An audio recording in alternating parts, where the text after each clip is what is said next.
Hey guys, this is Ross Wilson here and welcome to my online guitar series. In today's lesson we're going to be looking at a more advanced technique which is sweep picking.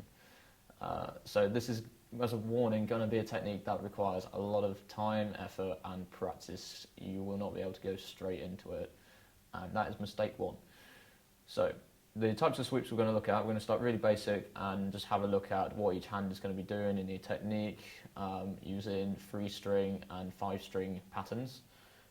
We're then going to look into how we can kind of use these patterns in certain song situations, how we might variate them, because let's face it, playing the same arpeggios after a while can get quite boring. So let's begin then. Okay, so the technique for sweep picking then is mainly part of a synchronization between your fretting hand and your picking hand, which is why you can't rush straight into this technique. You need to build up a synchronization with both hands at a slow speed, and then when you come to work that speed, start to increase it. So it's worth mentioning that everyone's way of doing this can be different, so it will take a bit of time as well to work out what picking pattern exactly works to you. But the idea is that you're going to play either 2 or 1 notes per string, and you're just going to sweep up and down those strings. So it's going to be a very fluent motion as well. So the end result you would want is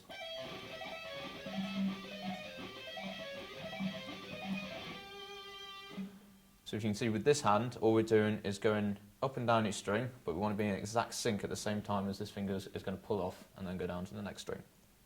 So first of all, let's have a look at a couple of patterns that we can practice with. So we're going to look at 3-string major, minor and diminished.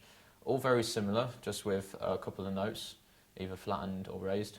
So if we begin with the major then, we're going to start with our pattern with our forefinger on the 15th fret and pulling off onto the 12th fret. And this is going to be an upstroke. So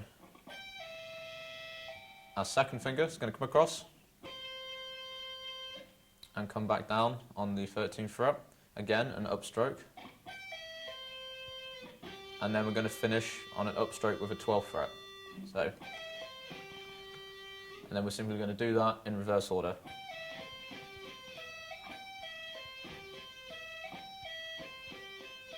And when you get down to that bottom 12th, you're going to again up pick on the 15th, not a down pick there.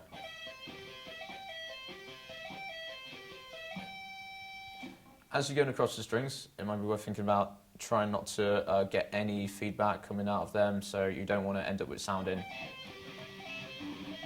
You don't want those strings to ring afterwards. So it might be worth trying to work out a way that you can block out those strings with your picking hand, or just be quite delicate when you're coming away from them and not to pull off, but rather lift like you normally would with just general lead playing.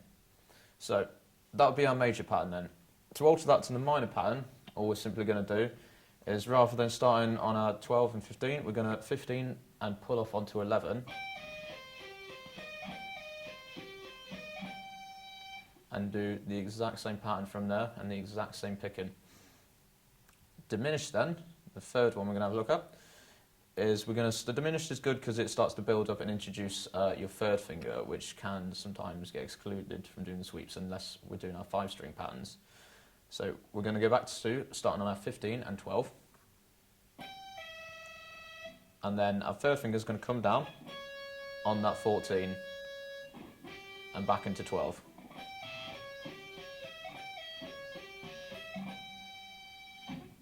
So what we're going to do here then is we're going to combine the 3 patterns together, and this should help us with our memory, start to remember in our fingers the certain patterns and how we're going to change between them.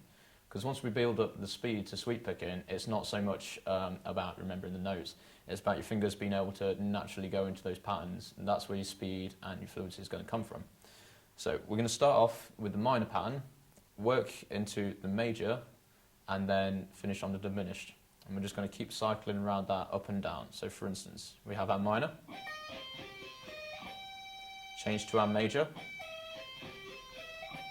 change to our diminished, and back. So again.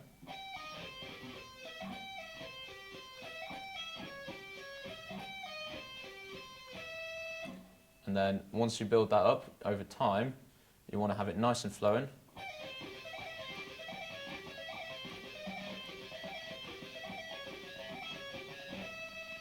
To around that speed.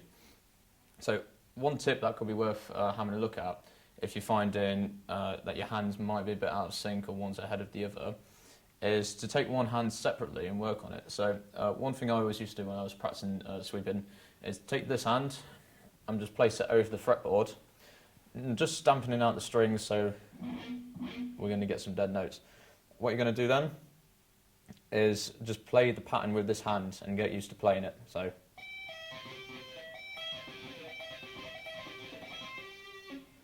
that will ensure that if that hand is sounding nice and smooth, then it's going to be something with your picking hand that you're going to have to address. So again, just go through that same pattern. It's worth pointing out because then we won't know whether this hand is the one that is the issue or it's going to be this one. So once we've got the hang of the 3-string sweeps, we're going to want to address the 5-string ones, which are next. So this can seem a bit daunting, even though we're just adding another 2 strings onto it.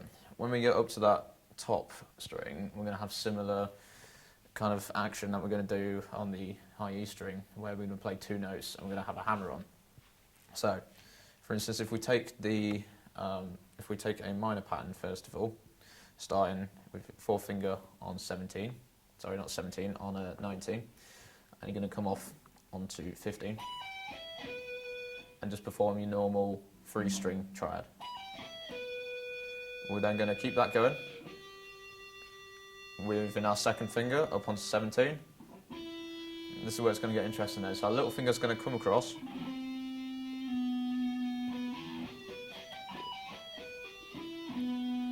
So when we get to that top string, we're going to have a little finger down onto 19 with our 1st finger following behind.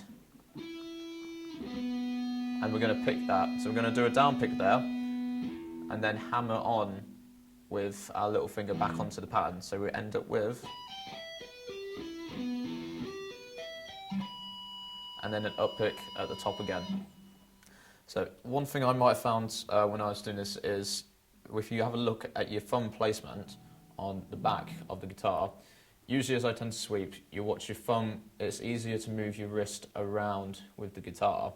So that way you're going to ensure, especially if you're on 7 strings, you're going to ensure that your hand and your fingers are going to stay parallel to the fretboard as you go up. It'll make it a lot easier, and basically your technique won't be as sloppy, so you may find the speed will come a bit quicker to it. So as you go around, your thumb wants to move around with the hand, not keeping up here like that. So if we then take a major pattern, if we follow on, starting with a root on 17. We're going to come across with the 3rd finger and push it above onto the 16th.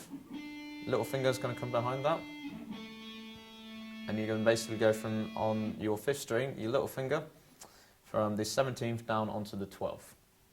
And again, it's going to be the same sort of motion. You're going to down pick, sorry, you're going to up pick, and then you're going to down pick on the 12th to hammer on back into that pattern. So you would end up with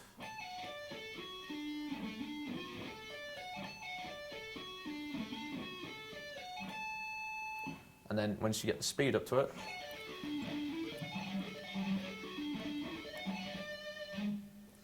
good.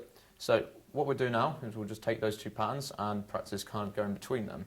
So again, if you're going to start with your little finger root on 19, and you're going to do your minor pattern,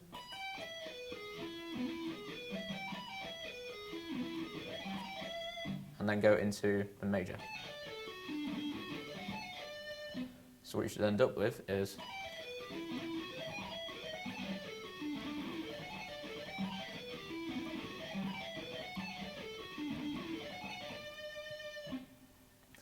so this is how you should try to practice the switch rather than sitting there and doing the same arpeggios over and over.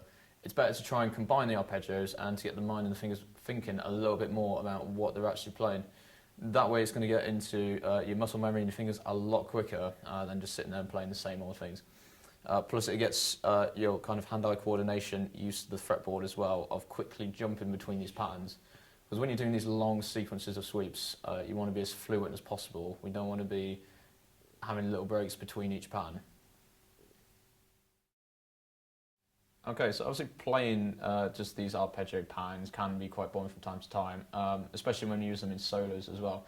You don't want to just keep playing long ass sequences of sweep patterns because it's predictable and it can get boring. So what a lot of people do is they'll either variate them if they're going to do long sequences by combining other techniques in, such as taps, or just swapping up the arpeggios.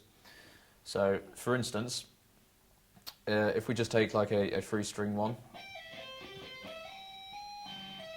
we can come in and just tap a semitone above where our root note is at the top there. Further to that, we could then again continue that to slide up the fretboard to the next note in the arpeggio, where we'd end up with .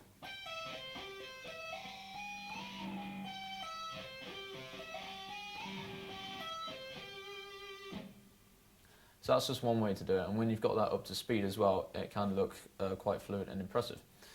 The other way is to, again, add taps into your sweeps, where after every note you would have a tap with the pick, where you basically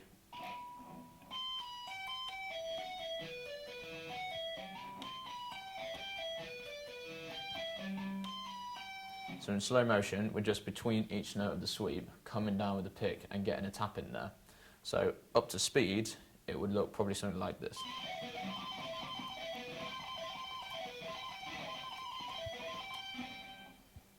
So again, these are just some cool little tricks that you can actually do with it.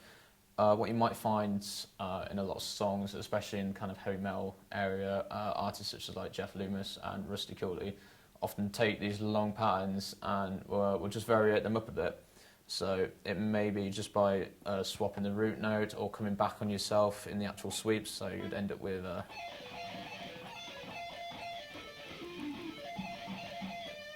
so in that instance, we're just changing our root notes.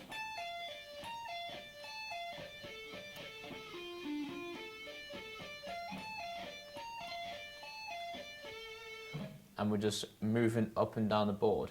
But this is something that's probably worth trying once we've got those patterns settled in our heads a bit more. Although going between them can help the fingers remember it, it's just not good to improve your pick technique too much. So again, X speed, those sorts of things would look like.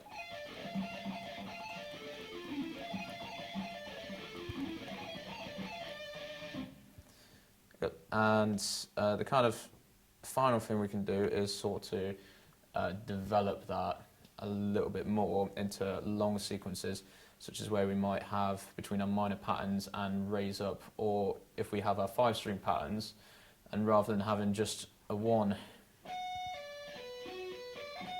pull off like that, we can actually legato roll our fingers across them, so rather than we end up with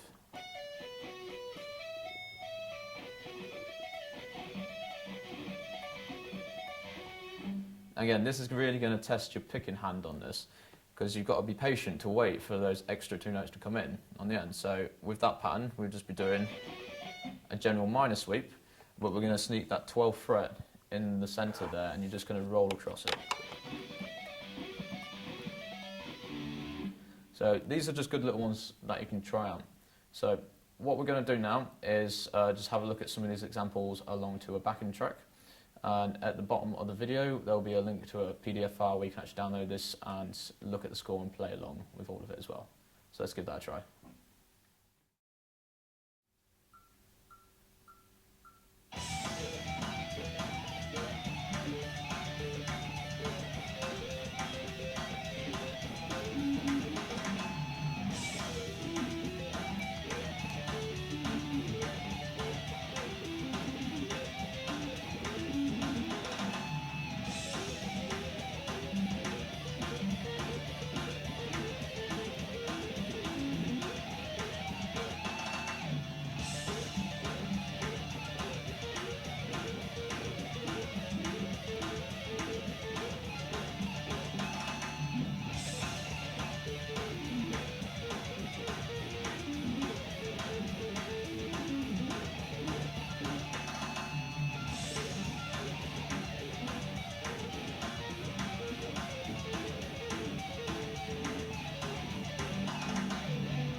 Alright, thanks for watching. I hope you learned some useful stuff today. Please remember to subscribe to my channel if you want to see more of my online videos, or visit the website in the links below for regular updates on what's going on. Thank you.